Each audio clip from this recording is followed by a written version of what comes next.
This is the last one for the evening. Um, but before I retire for the evening, I thought that it was best that I come on here. So myself and Heather Asanyabi just did a podcast recording tonight for the Rivalry Report based upon some information that I received from a very close relative. And my eyes have been opened to something that I definitely need to share with you. And I'm going to be sharing my screen this evening so that you can gather for yourself the information that you need about what's happening. And so I took some notes, I did some research, I did some digging. It's not a lot that I need to dig because this is a research piece that I was sent. And I wanted to make sure that I shared it with you. And I think that all day today, one of the things that I've been talking about openly is it doesn't matter if you're Republican or you're Democrat, if you're Christian or Muslim, if you're any of those things, do you vote? This is really going to be an eye-opener and a shocker for a lot of you. So we're going to go ahead and dig in. So a couple things I definitely want to talk about. Number one is I don't care who you are, right? It does not matter one way to me or one way or the other to me, because we're all dealing with some very interesting characters and some very interesting times in terms of what's happening right now. It is called the authoritarian stack. And one of the things that is happening right now is it is being played out in our faces right now. And we need to talk about something that's happening right now, and it's happening right in front of us while we're all arguing about left versus right, Democrat versus Republican, while we're talking about red states versus blue states. Because here's the truth. While we're fighting each other and we're in our social media comments and we're not talking to family members and so forth, something much bigger, much more organized, and far more powerful is restructuring the world around us. And most people don't even know it's happening. Y'all, this is not a conspiracy theory. I am so serious about this. I'm getting ready to share my screen with you. This comes from a public open source research project called the Authoritarian Stack. And what this project reveals is real simple. It's a new kind of power structure, and it's being built right in our faces. And we're watching it, and we don't even know that the lines are all connected. Let me be clear. They are being connected not by governments, but by private corporations, billionaire investors, and politically connected networks. They are quietly taking over core functions that used to belong to the state. Not through elections, not through laws, but through infrastructure, data, money, and technology. And what I'm going to do is when I come back, I'm going to share some of that with you so we can all see it together. Just hang on with me real quick and take from it what you will. Welcome back. I'm going to go ahead and share my screen. But a couple of things that I want you all to be fully aware of is what I'm going to be sharing with you is what the project is in plain English. So first of all, let's talk about it. I'm going to share my screen first, and then we're going to go through the details. Okay, you ready? Here we go.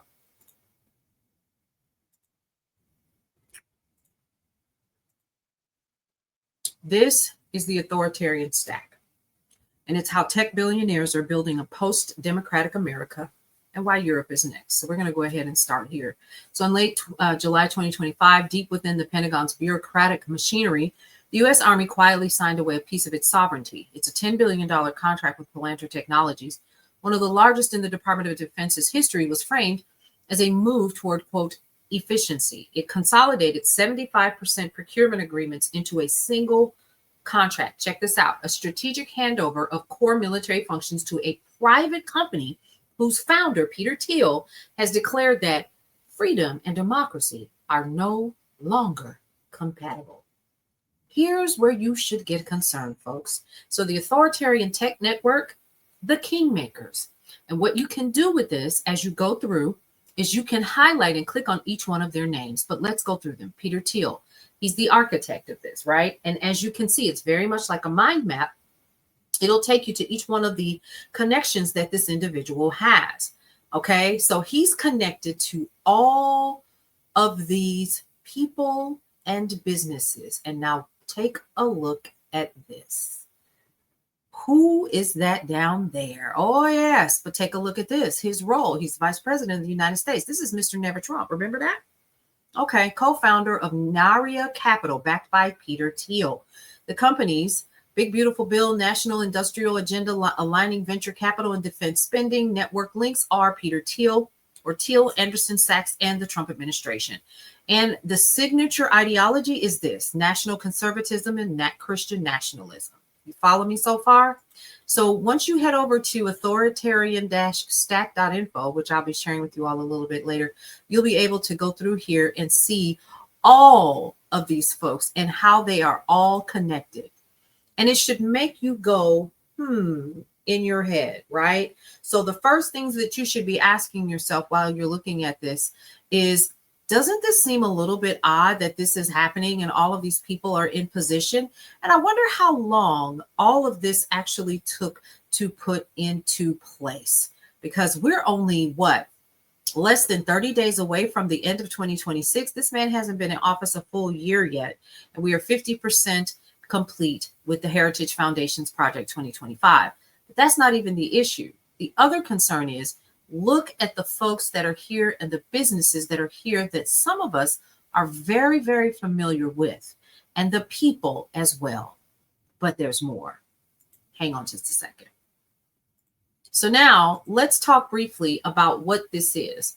The authoritarian stack actually maps 250 companies, investors, funds, and political figures tied together by thousands of documented connections and over $45 billion in financial flows. Some major players commonly referenced when journalists discuss the project actually include Palantir Technologies, Endural Industries. Palantir is a big data surveillance contractor used by military and police agencies. Endural Industries, a next-gen defense firm building AI-powered military tools, border tech, and drones. We're talking SpaceX, controlling launch infrastructure and satellite systems governments now actually depend on. Peter Thiel, investor tied to Palantir, Endural, and a political fundraising network. Mark Andreessen and Andreessen Horowitz, funders of emerging tech infrastructure. Alice Karp, CEO of Palantir, a central figure in privatizing data governance models. And Elon Musk, controlling satellites, AI platforms, communications systems, and cloud-adjacent architecture. Now, these names and companies, folks, are not random. They are, listen closely, repeatedly appearing in public discussions in our faces of the project because their roles are, number one, they're foundational to what the researchers are calling a new privatized state-like digital infrastructure. Let me share my screen once again. This is going to be important because I need you all to see where this leads, okay? So I'm sharing my screen once again, and then we're going to scroll down on this authoritarian stack and check this out. Are we ready? As we roll through this, we're going to also take a look at what happened here. To understand why this state capture is happening so rapidly, I need you to follow where this is going. Pay attention. Follow the personnel. There's a revolving door no longer spins between government and industry. It's actually locking them together into a new architecture of power. Listen, the White House Office of Science and Technology Policy is Thiel's former chief of staff. He directs the White House Office of Science and Technology Policy. Michael Krasius. Michael Oberdahl, an Endural executive, was nominated as Army Undersecretary while still holding up $1 million in company stock under the Secretary of the Army. Gregory Barkbachia, hope I said that right. After a decade at Palantir, he is now the federal CIO. Office of the President, Federal Chief Information Officer. Clark Minor. Well, Health and Human Services Chief Information Officer from where? Palantir. And all of these people have positions in the current administration's offices.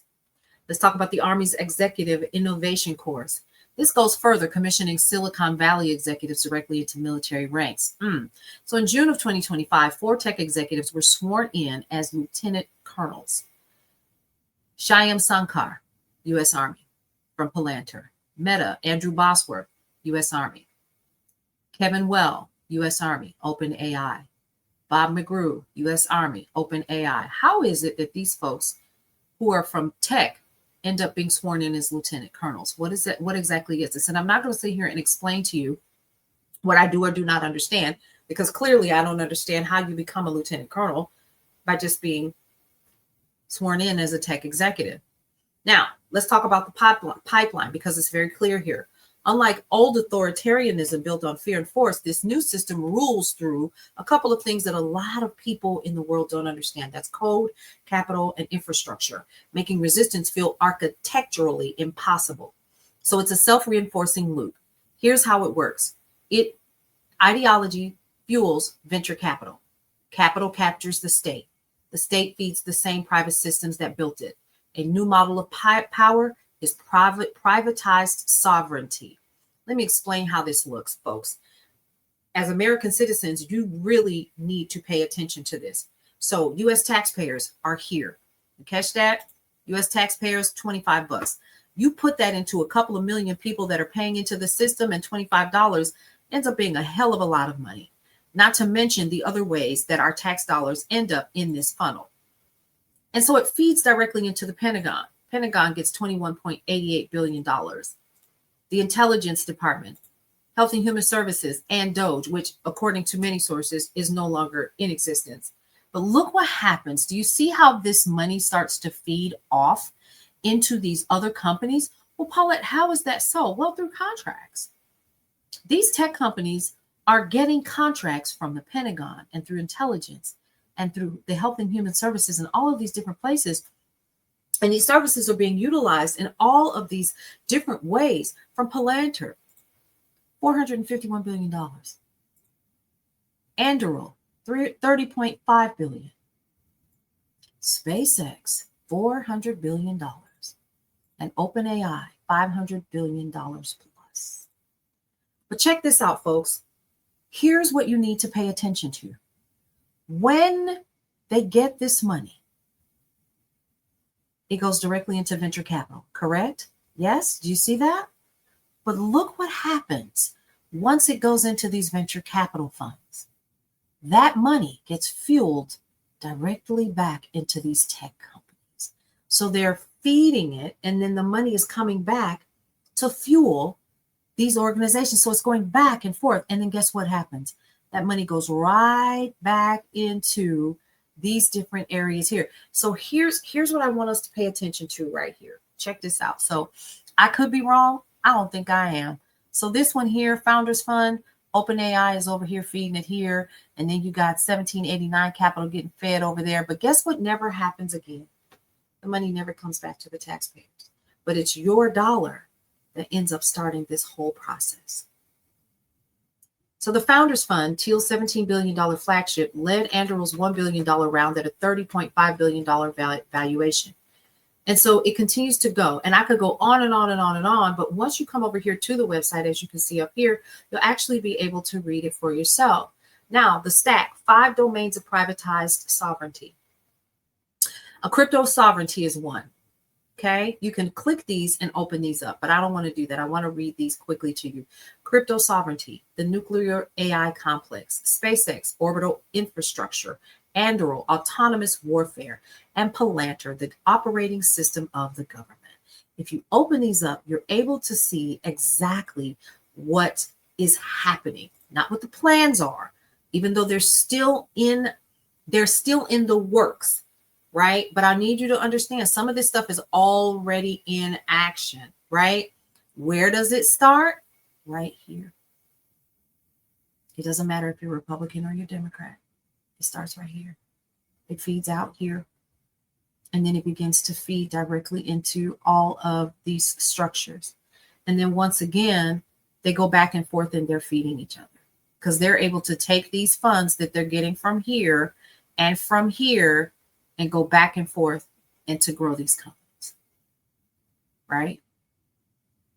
So it backs defense tech. It backs all of these others. And if you read it here, it explains it to you just a little bit further.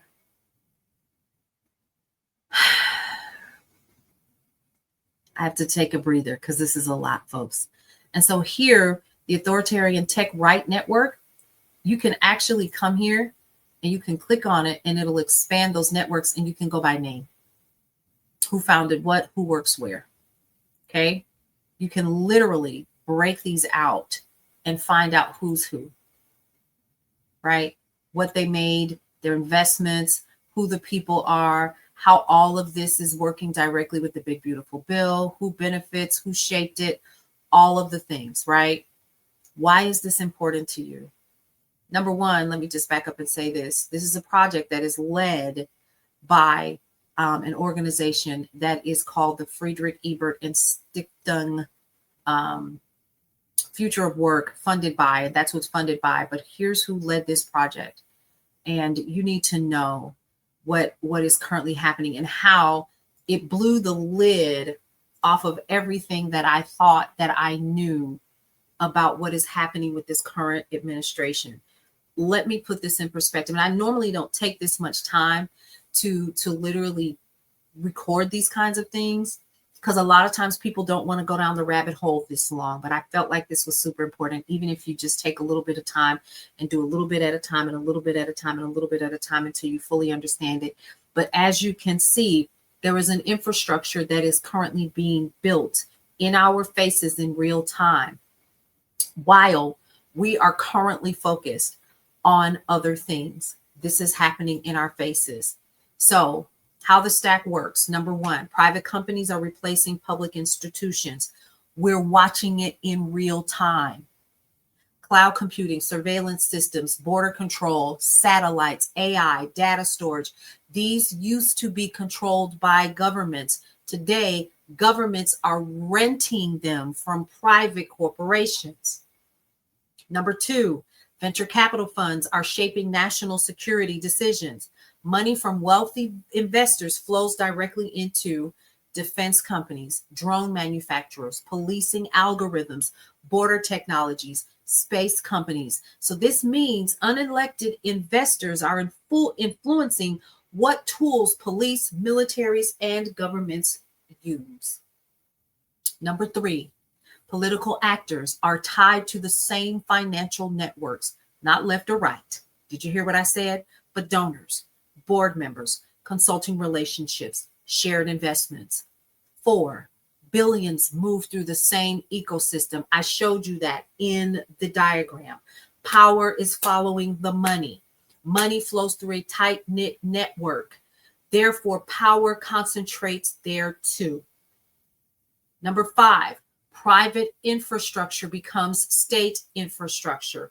If a corporation controls, listen closely, the cloud, the satellites, the data, the AI, the security tech, then that corporation controls the backbone of modern governance, not the voter, not elected officials, not public law. Here's the part we're not paying attention to. So while all of this is happening, what are we doing? We fighting each other over Democrat versus Republicans, over red versus blue, over left versus right. We're arguing on social media. We're hating on our neighbors. We're glued to political theater because that's what they want us to pay attention to, while they're quietly building this infrastructure in our faces. And every once in a while, we'll catch a glimpse of what it is. And while the public is distracted, the real power shift, the one that defines the next century, is moving quietly, surgically, and efficiently in our faces. The authoritarian stack researchers are telling us this. The real threat is not political polarization. The real threat is that polarization is distracting us from the privatization of the state itself. So while we're busy pointing fingers across party lines, private actors are building systems that neither party fully controls. It will be a handful of people. And let me be clear on one thing. This is strategy. This is strategy that has been around. This is strategy that has been planned. This is strategy. If we just get this person in position, we can make all of this work. How does that make you feel? Because they did it. And they did it in our faces. Now, that does not negate the things that are happening in Venezuela and across the world and in Israel and in Iran and in Sudan and all of these other places. No, I'm not saying to not pay attention to those things. That's not what I'm saying. What I'm saying is our focus has been so diluted all over the place that if this had not been brought to my attention, I myself would not have known. And I try to catch everything. And I felt it was my responsibility to come to you and talk to you about this because you have a right to know that the very idea of what democracy is being wiped away right under our noses while we are concerned on whether who gets an extra $5 for SNAP benefits, who gets housing, when in the end, they don't even care. They want to control everything. And we're allowing it. Everyone is complicit. It is a plan. It's working. And the shift that should scare everyone, left, right, and center, this is not about liking or disliking a politician. It's not about Biden or Trump. This is not about liberals or conservatives. This is about who holds actual power in warfare, policing, communication, satellites, artificial intelligence, cloud infrastructure, data storage, surveillance, public records, border control, emergency response, financial records, and networks. If these systems are owned by private corporations, if laws are set by platforms and not Congress, if public policy relies on contracts, not elections, then the real question is, who in the hell is running the country? The government or the companies that the government depends on? And that is the question both political parties absolutely should stop avoiding, because neither party is prepared to challenge the infrastructure that they themselves rely on. So what should we be focused on, folks? Paulette girl, what we doing? Number one, transparency. Who owns the systems our governments use? Accountability. If a private corporation makes a decision that affects millions, who's challenging it? And who can challenge it? Public interest infrastructure. Should critical systems be publicly controlled? Data rights and privacy. Who has access to our information? Oh, Doge. Oh, that fell out my mouth. And under what rules? National sovereignty. If satellites, data, clouds, and defense techs are private, what does sovereignty even mean? Democracy in the digital age. If essential government functions move outside of the government, are we still living in a democratic system at all? Left versus right is a distraction. Blue versus red is a distraction. Party wars are a distraction. The authoritarian stack shows us plainly, while we argue about politicians, our real power structures are being redesigned by corporations, billionaires, and private platforms that nobody voted for.